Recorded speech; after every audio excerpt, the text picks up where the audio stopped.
because of evolution and the fact that when we're dealing with infants, most of us are made uncomfortable and we feel we have to rush in and do something.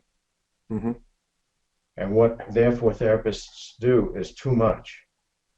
Because while maybe with an infant there's something active you need to do, with an adult there isn't much you need to do.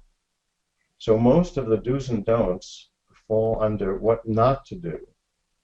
And let me give a couple of examples of things not to do. First of all, you don't crowd the person.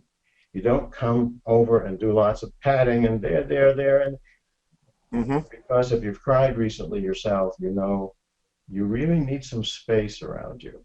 Mm-hmm. The environment needs to be safe, but you don't want people hovering over you. And you don't want them asking a lot of questions about what is it, what's gone wrong, nothing is wrong. This is a natural process. And it seems to be best to let it continue through its endpoint. There's plenty of time for interrogation later. You can say, what helped you cry? But you say that afterward, not during the tears. During Mm-hmm. the tears, you do nothing. If you're close enough and you have the right kind of relationship, you might just reach out and touch the person's arm lightly to let them know that you're there. You might, if the tissue box is positioned correctly, hand them a tissue. Mm-hmm. Although I once got myself into some trouble with that because I handed this woman a tissue and she said, "Oh, I don't need that." And it broke up the entire mood because I was too quick. Mm-hmm. But we don't want to, this is not a time for interpretations, and we don't want to treat the tears as if they're the problem. The tears are never the problem. Mm-hmm. The tears, in fact, are a good outward sign that active processing is happening. So one of our axioms is, if tears are flowing, do nothing. Mm-hmm.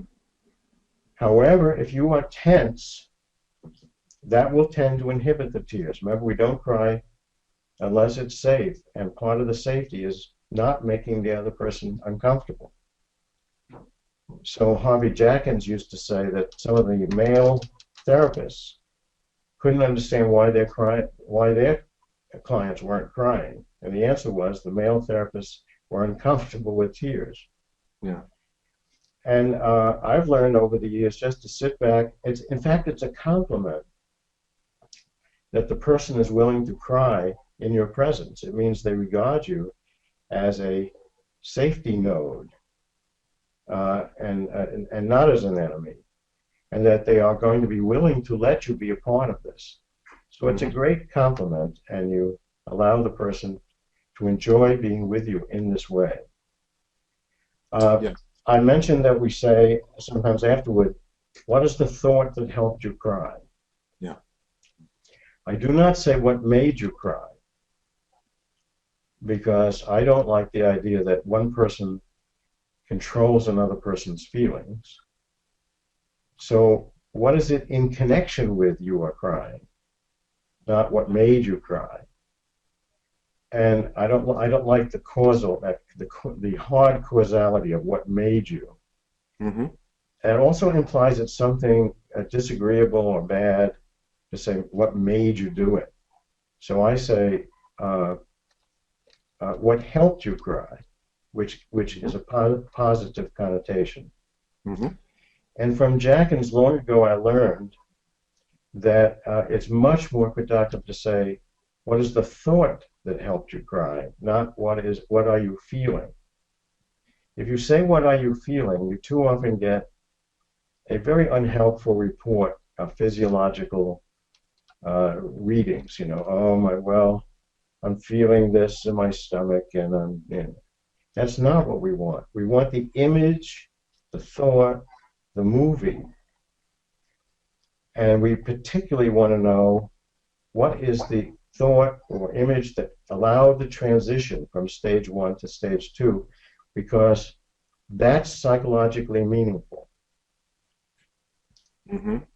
So let me stop there for a minute. Okay.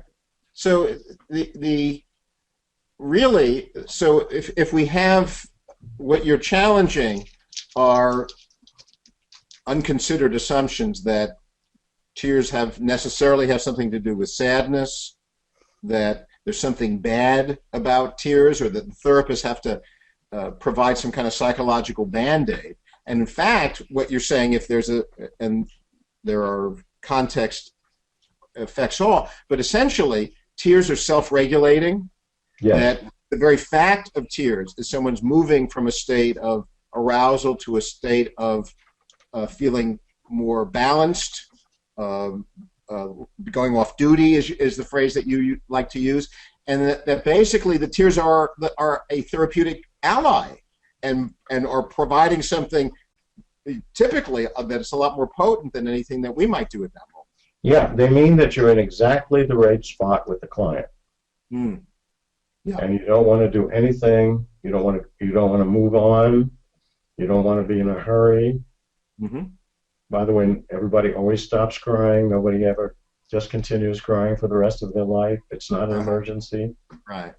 Yeah. So you want to really relax, and something useful has just happened.